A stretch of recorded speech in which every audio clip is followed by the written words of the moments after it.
그 홍콩의 갑부들 중에 그 이가성이라고 하는 그 회장이 있습니다.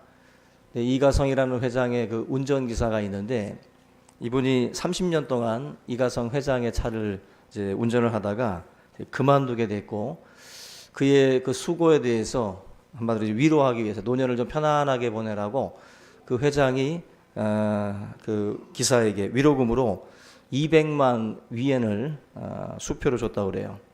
근데 이분이 그 수표를 받자마자 저도 그 정도는 있습니다. 그렇게 얘기를 하더래요.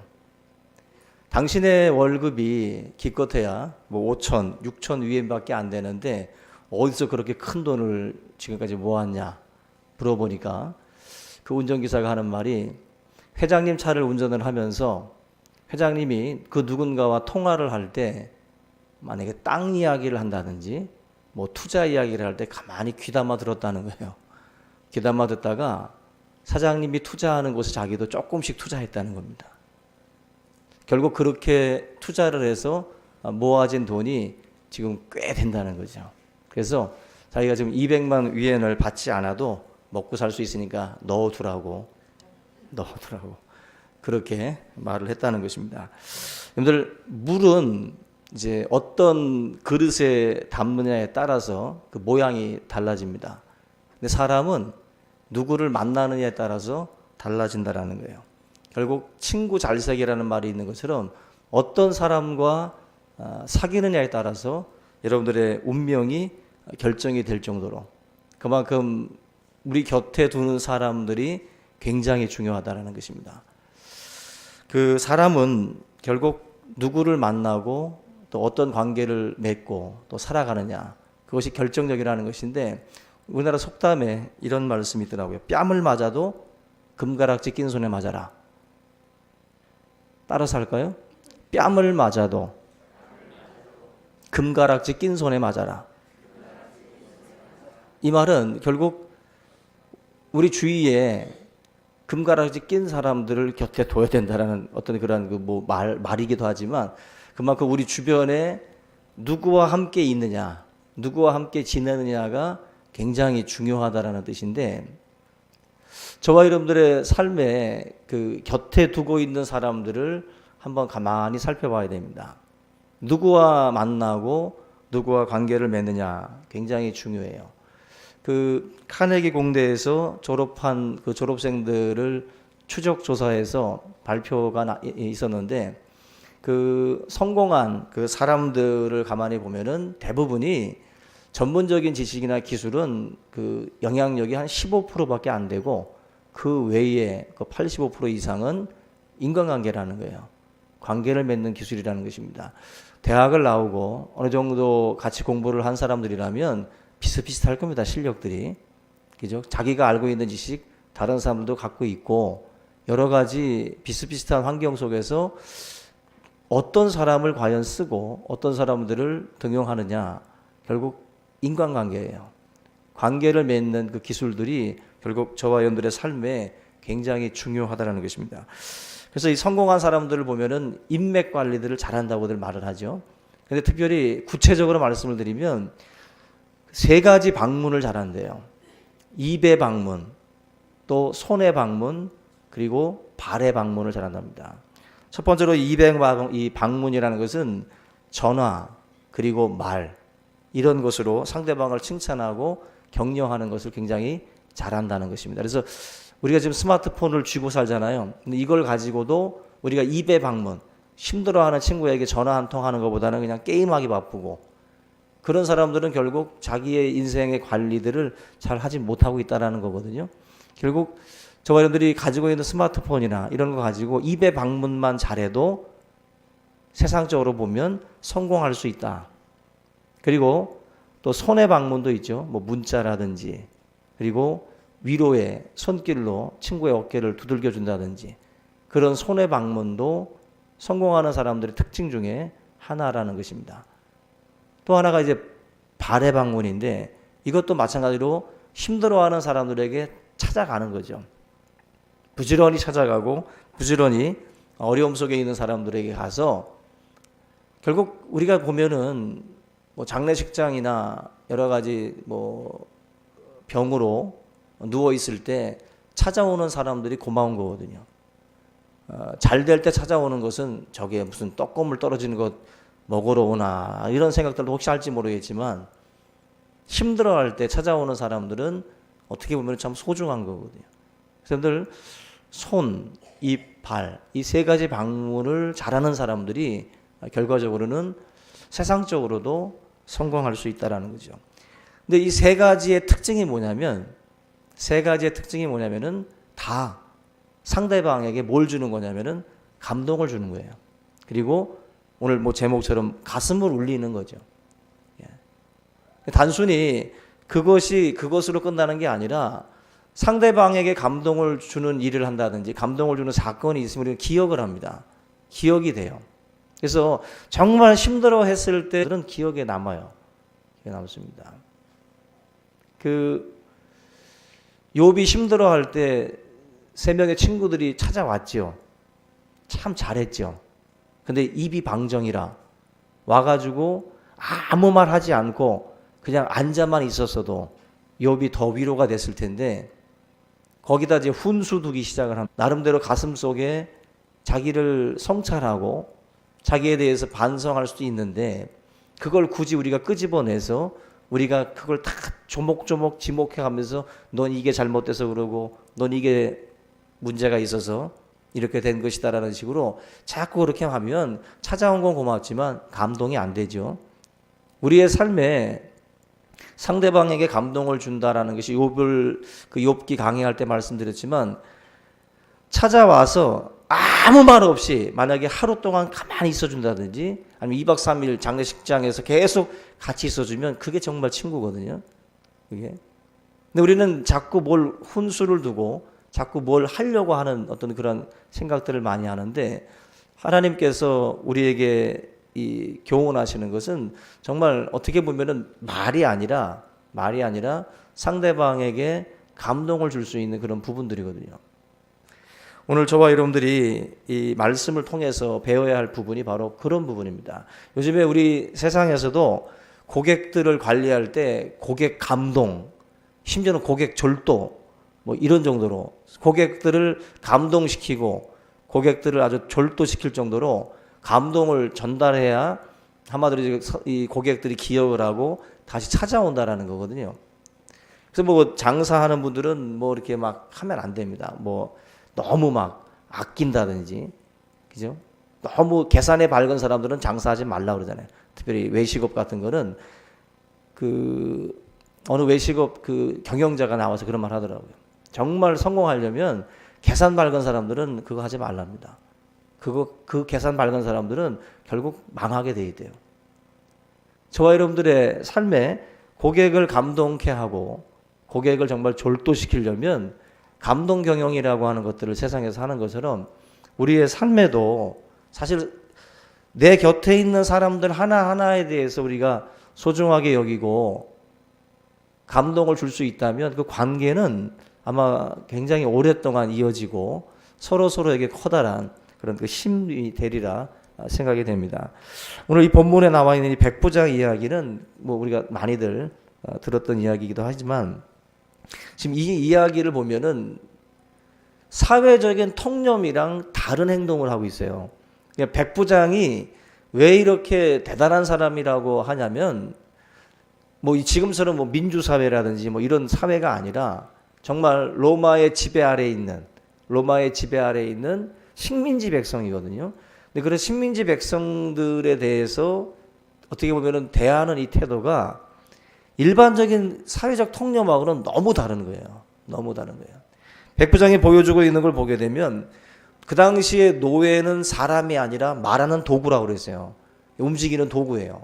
근데 그 말하는 도구, 움직이는 도구를 정말 인격체로 대접을 하고 그 사람에 대해서 돌보는 그러한 모습들을 보여주고 있다는 것입니다. 그 죽을 병에 걸렸다고 오늘 말씀에 나와 있어요. 2절 말씀 보면은 그 백부장의 종이 병들어 죽게 됐다라는 말씀을 하는데, 병들어 죽게 됐다, 죽을 병에 걸렸다라는 것은 사용 가치가 이제 없어졌다는 거예요. 도구로서의 가치가 이제는 끝났다.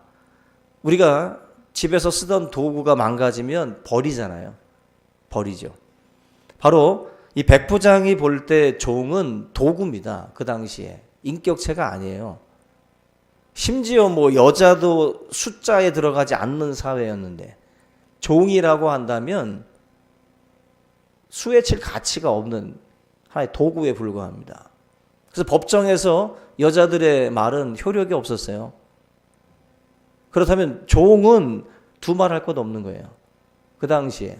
그런데 이 종에 대해서 사용 가치가 이제 다 상실돼 버렸음에도 불구하고 이 백부장이 이 상실한 도구를 버리면 그만인데 버리지 않고 이 종에 대해서 굉장히 힘을 쓰고 있는 이 사람에 대해서 굉장히 힘을 쓰고 있는 그러한 그 느낌을 우리가 받을 수가 있습니다. 여기 보면은 그 종을 고치기 위해서 다른 사람들까지 막 동원을 해요.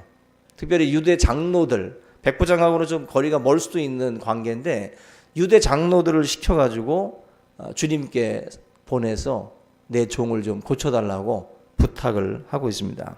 그 이유가 2절에 보면은 사랑하는 종이라고 그랬어요. 사랑하는 종. 종은 사랑할 대상이 아닙니다. 종은 그냥 부리는 거거든요. 도구기 때문에. 근데 이 종을 사랑했다라고 말씀을 해요. 이건 굉장히 의미가 있어요. 그 사랑했다라는 것은 가치가 있고 귀하다라는 거예요. 근데 이 사람이 지금 죽을 병에 들었다는 것은 가치가 이제 상실돼 버린 건데 그 종에 대해서 그래도 사랑하는 종에 그 사람을 생각한다는 것입니다. 요즘은 민주사회인데도 자신의 뭐 기업에 있는 고용자들 그리고 뭐 직원들 이런 사람들을 인격적으로 소중하게 여기질 않고 그냥 기계와 똑같은 도구로 생각을 하는 그런 사람들이 있습니다. 이 백부장을 보게 되면 정말 있을 수 없는 만약에 그 사람이 그리스도인이라면 있을 수 없는 행동들을 하고 있는 거죠. 그리스도인이라면 백부장의 마음을 가지셔야 돼요. 백부장의 마음을 가지고 함께 있는 그 사람들에 대해서 우리가 소중하게 여기고 사랑하는 어떤 그러한 대상으로 인격적인 존재로 저와 여러분들이 바라보셔야 된다면요. 내 하인이라는 말이 나와요. 내 하인. 그 2절에서는 종이라고 그랬는데 7절에서는 하인이라고 말합니다. 이 하인이라는 말이 이제 파이스라는 그 헬라어 단어를 쓰고 있는데 이거는 아들이라는 뜻도 있다고 그래요. 아들. 그냥 그 사랑하는 종, 그 종에 대해서 백부장은 정말 인격적으로도 보고 또 아들처럼도 그를 상대했다라는 것입니다. 병든 종에 대해서 그렇게 가치 있게 보고 또 유대 장로들까지 동원해가지고 부탁할 정도라면 이 백부장이 얼마나 한 사람 하나의 어떤 인격에 대해서 얼마나 그 존중하고 또 신경을 쓰고 있느냐 알 수가 있죠. 그래서 결국 저와 여러분들의 삶에도 작은 것들에 대해서 우리가 어떻게 대하는지를 보면 그 사람을 알 수 있어요. 작은 것. 그냥 미미해 보이고 가치 없어 보이지만 그 사람에 대해서 저와 여러분들이 어떻게 대우하고 있느냐. 우리 성도들은 사람들을 막대하지 않기 바랍니다. 아무리 여러분들이 부유해지고 아무리 많은 사람들을 거닐고 있어도 그 사람들에 대해서 그렇게 대하는 것은 그리스도의 제자가 아니에요. 단언컨대 그리스도인이 아닙니다. 그리스도의 사람이라면 절대로 그럴 수 없어요. 예수 그리스도의 그 마음이 내 안에 들어와 있는데 예수의 심장이 내 안에서 뛰고 있는데 어떻게 그렇게 세상 사람들과 같은 모습으로 그렇게 사람들을 대우할 수 있냐는 거죠. 그럴 수 없다라는 거예요.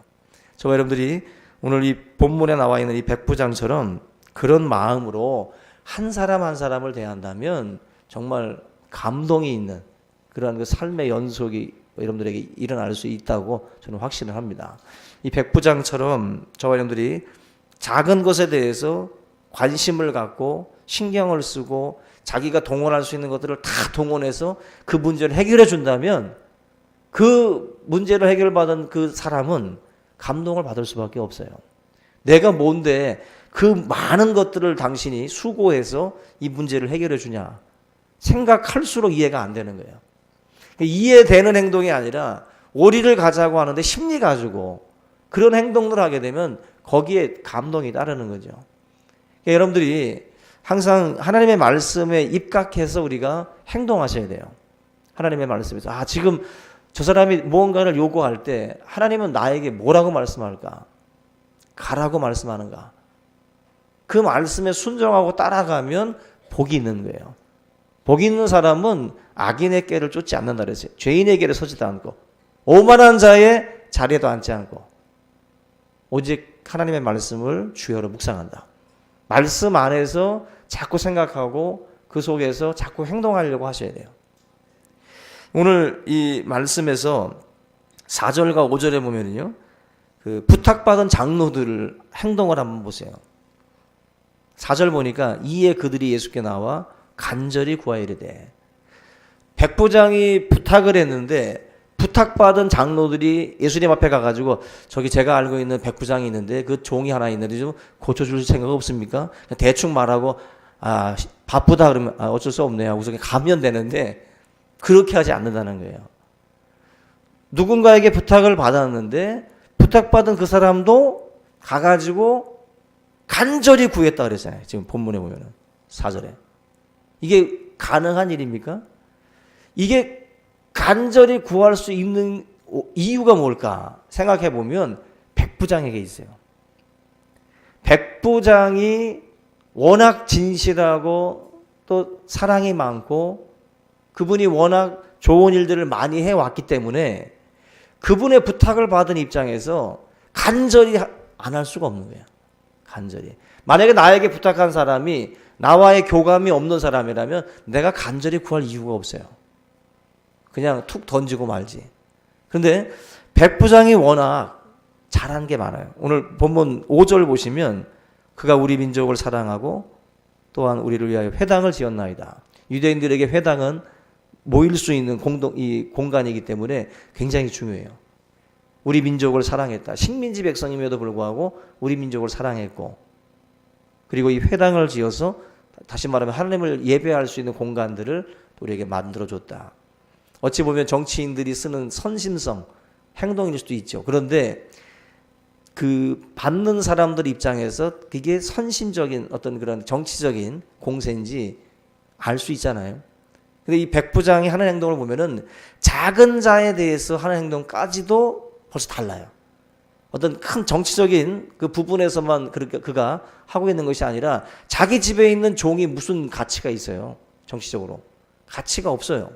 그런데 그 존재조차도 그렇게 사랑하고 섬기는 걸 보면 그 사람의 유대인들을 했던 행동들은 사실이라는 거예요. 진실이고. 결국 백부장이 워낙 진실하고 사랑이 많다 보니까 그 부탁을 받았던 유대 장로들조차도 같은 마음으로 전달이 되는 거예요. 결국 똑같은 울림으로 전해지는 거예요. 막 백부장의 마음이 막 지금 울고 있는데 그 울림이 지금 장로들한테 전달이 된 거예요. 전달이 되니까 그들도 또 가서 간절하게 구하게 되는 거예요. 이게 바로 저와 여러분들이 왜 백부장처럼 살아야 하는지를 보여주는 거예요. 왜? 우리가 백부장처럼 우리 인생을 만약에 살아간다면 그 울림이 다른 사람들에게도 전달이 됩니다. 그래서 그 울림을 가지고 다른 사람도 같은 마음을 가지고 뭔가 이렇게 하나가 되는 거예요. 이번에 우리 조별로 다 이제 구분을 해놨잖아요. 조의 조장님들과 부조장님들, 이분들이 열심히 사랑하고 섬기고 백부장처럼 하면 그 울림이 다른 분에게 전달될 것이고, 똑같은 울림으로 다른 분에게 그 간절함이 다 돌아야 돼요. 퉁 하고 우리가 예전에 어렸을 때 철봉 같은데 통 치면 저 끝에서도 귀대면 들리잖아요. 그 울림이 그대로 가야 된다고. 그대로. 그러려면 바로 이 백부장 같은 어떤 마음가짐, 백부장 같은 사랑, 이러한 것들이 필요하다라는 것입니다. 우리 성도님들의 삶에 이런 헌신적이고 희생적인 사랑, 섬김을 통해서 정말 감동이 있는 그러한 삶이 오늘 통해서 나타날 수 있기를 주님의 이름으로 부탁을 드립니다. 로마 사회는 국률과 자비를 한마디로 영혼의 질병이라고 말을 했어요. 그러니까 쓸데없는 짓 하고 있다는 거죠. 국률과 자비를 아주 무가치하게 여겼던 사회예요. 오히려 아주 그 냉정하고 차갑고 잔인하고, 결국 이 로마 군인들의 어떤 그 행동들이 얼마나 당시 잔인했습니까? 그런 것들을 배우고 그 밑에서 그 문화 속에서 자라난 백부장인데, 이 사람은 그 모든 걸 뛰어넘었어요. 뛰어넘고 오히려 그 흐름에 따라가지 않고 사랑의 사람으로 남아 있었던 사람이 바로 이 백부장입니다. 병든 노예를 자식처럼 아끼고 또 사랑을 했고, 또 점령지 백성들을 무조건적으로 사랑하고 희생했다는 것입니다. 유대 골수분자였던 장로들까지 감동시켰다는 것은 이건 대단한 사건이거든요. 그 정도로 백부장의 어떤 그 삶의 모습에 한마디로 이제 감동이라고 하는 것이 있었다는 것입니다. 저와 여러분들이 오늘 이 백부장의 믿음, 그 말씀만 하옵소서 이런 내용들도 우리가 많이 들어본 내용인데, 그 내용들을 다 접고 오늘은 저와 여러분들이 이런 그 삶 속에 이런 감동을 줄 수 있는 하나님, 백부장은 결국 사람을 감동시켰고 또 그 감동의 역사로 말미암아서 주님을 또 감동시켜요. 그래서 주님께서도 말씀하잖아요. 이런 믿음을 내가 만나보지 못했다. 9절 보세요. 이스라엘 중에서도 이만한 믿음은 만나보지 못했다. 정작 이스라엘, 하나님을 섬긴다라는 사람들 속에서도 이런 믿음 못 봤는데 내가 정말 희한한 믿음을 지금 보고 있다. 시대를 뛰어넘고 문화를 뛰어넘는 믿음을 지금 이 백부장이 지금 보여주고 있는 거예요. 요즘 시대는요, 청년들에게 물어봐도 가장 갖고 싶은 게 뭐냐 하면은 텔레비전, 스마트폰, 멋진 스포츠카 이런 대답이 나올 것 같은데, 의외로다가 감동이라고 그래요. 감동. 정말 가지고 싶은 거, 갖고 싶은 감동. 그만큼 요즘에는 이제 감동이라는 것도 그 먹는 것으로 표현하잖아요. 얼마나 굶주렸으면 감동 먹었다 그러잖아요. 예? 그만큼 우리가 세상을 살 때 감동을 받는 일들이 별로 없어요. 이 감동은 그게 벌써 움직일 동자거든요. 느껴야 사실은 움직이는 거예요. 감동을 받아야 사실 사람들은 움직입니다. 우리의 삶에 결국 그런 움직임, 간절히 장로들이 움직여서 주님 앞에 가서 부탁하고 행동하는 이 모든 것들은 감동이 있기 때문에 그들이 또 움직이는 거예요. 다. 저와 여러분들의 그 삶 가운데 이런 감동의 역사들이 날마다 더해질 수 있기를 주님의 이름으로 축원합니다. 오늘 저를 감동시켜 주시고 또 조장님들을 감동시켜 주시고 부조장님들을 감동시켜 주시기 바랍니다. 아멘. 그래서 감동이 계속 전염이 돼서 우리 충신교회가 정말 세상 사람들이 요구하는 모습이 백부장에 다 담겨 있어요. 세상이 요구하는 교회의 모습, 세상이 요구하는 성도의 모습이 백부장 속에 다 있습니다. 우리 충신교회가 그런 교회가 되기를 원하고, 우리 충신교회 성도님들이 이 백부장 같은 그러한 이 시대가 요구하고 세상이 요구하는 그러한 사람들이 다 될 수 있기를 주님의 이름으로 축원합니다. 우리 이 시간 오늘 말씀을 함께 붙들고 우리 마음 가운데에 우리가 좀 더 사랑과 섬김으로 나아갈 수 있는 마음을 위해서 함께 기도하겠습니다.